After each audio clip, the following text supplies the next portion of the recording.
Yo, what's going on, guys? It's your boy Atypical Security Guard. Today I want to do a quick reaction video to a really patient security guard that is working at a local Walmart. This guy is exercising great restraint.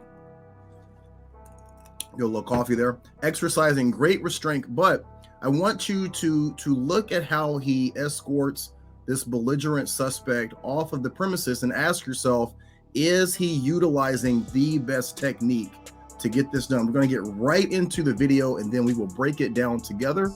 You're a bitch. Make your bitch ass bitch. Bitch. Make your bitch ass. You're a bitch. Make your ass bitch. You're a bitch. You're a bitch. Anytime you're ready for it, you're a bitch. I'm behind you, faggot. You're a punk ass bitch.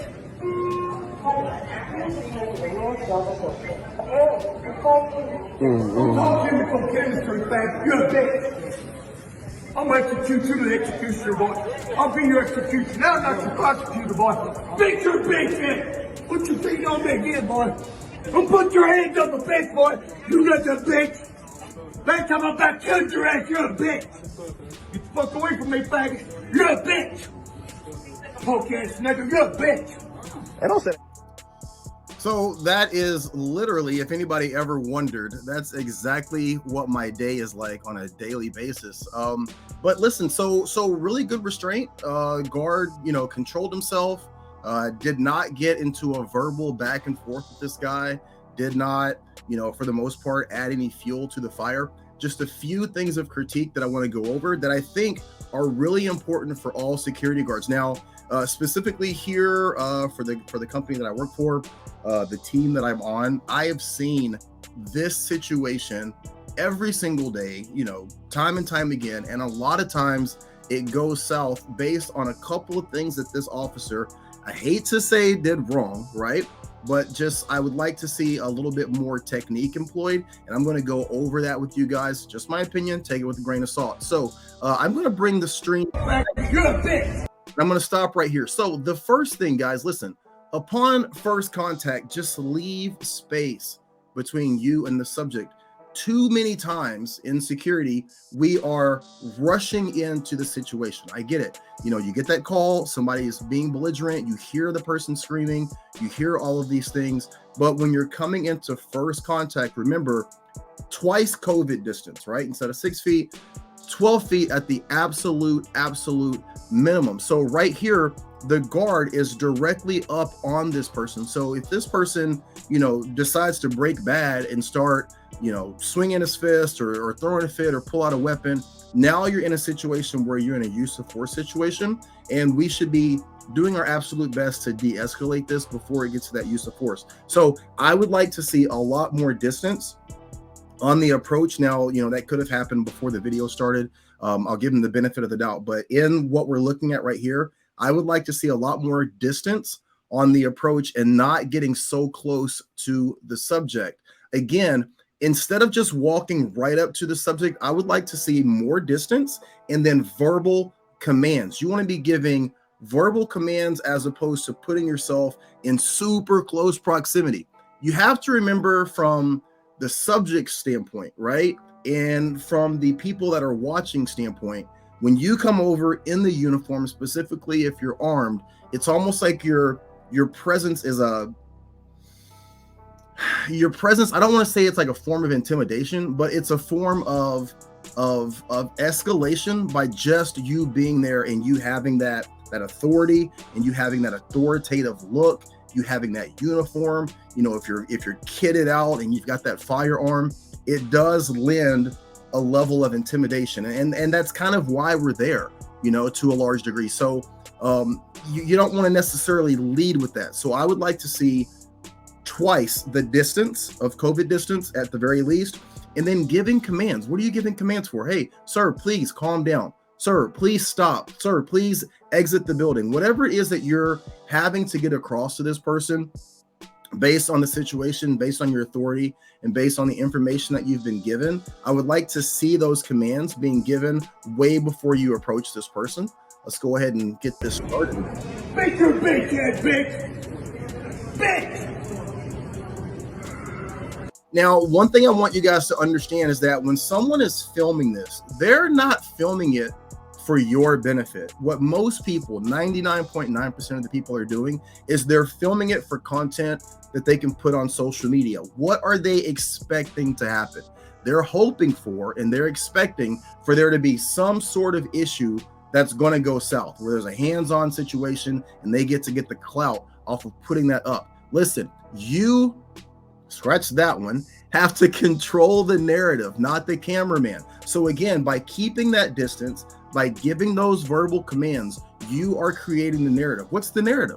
That this person is being belligerent, that this person is refusing to leave, that this person is, unhinged, that this person is choosing to scream throughout the store and drop these racial epithets and all of these threats. You have to create that narrative. So by being verbal, by being more communicative, I know that we don't want to say the wrong thing, but if you're more communicative in your initial approach and all throughout this interaction, sir, listen, I don't want to fight with you. I just want you to leave. Sir, I don't want to fight with you. Nobody here has a problem with you. We just want you to leave. Sir, we just want you to leave. Sir, if you'll just leave, this can all be over. We don't want any problems with you. If you're repeating those types of statements, you are creating the narrative of what's on this video. Now, again, this guy didn't do anything wrong in terms of what the officer said or didn't say, but you can give yourself a lot more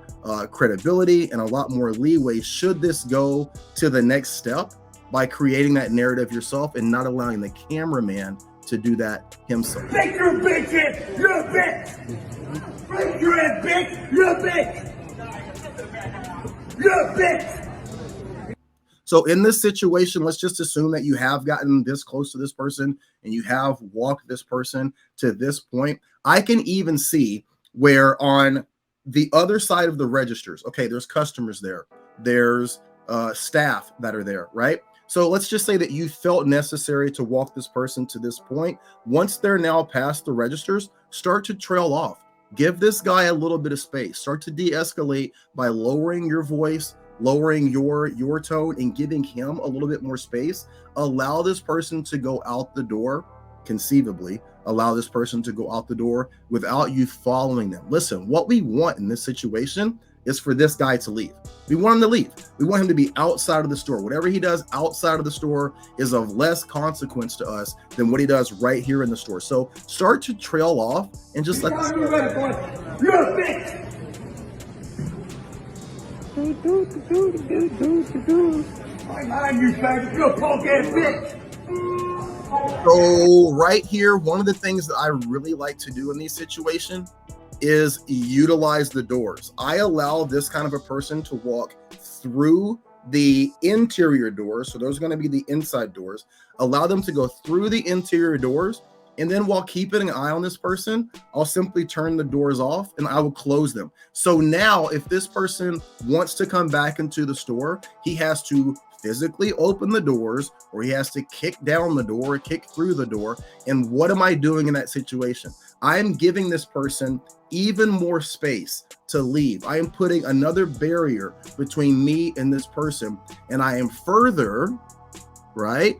I am further controlling the narrative, not the cameraman. Because again, hey, sir, just go. He goes through the door. I turn the door off. I close it. Now he has to physically open that door. And the entire time I'm stepping back saying, sir, please just leave. I don't want to fight with you. So if he opens that door and comes back in, I am now more justified, right? If I have to have any level of use of force. And again, this person is filming me from behind me. I want to control that narrative. I want to control that narrative for the public. I want to control that narrative should this go to court or I have to be interviewed by the police. And definitely I want to make sure that I'm maintaining, my position in my job and not having to be held accountable or responsible for something should I have to go into a hands-on situation in this type of environment.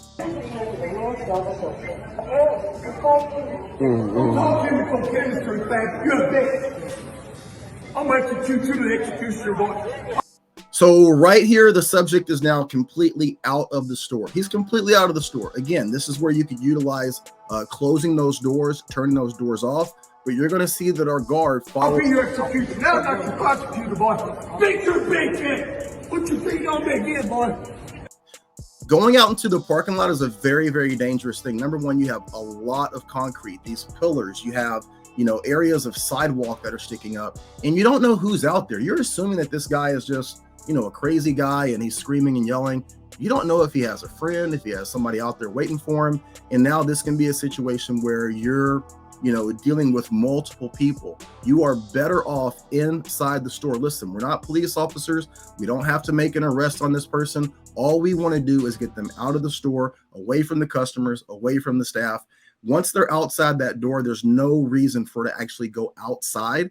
Again, some people are going to be like, listen, we patrol the outside. The outside is still our property. If it's within your post orders, I guess that's a different situation. But you could have called the cops at this point, had someone else call the cops at this point. There's really no need to follow this person outside. Again, turning those doors off, closing those doors, stepping back, and then allowing this person, if he chooses to, escalate by opening the doors and come back into the store. Now you're more justified with any levels of use of force if you choose to go that direction.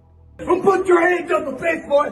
You got the bitch. Next time I'm back, kill your ass. You're a bitch. You fuck away from me, faggot. You're a bitch. Poke ass nigga, you're a bitch. And I'll say that.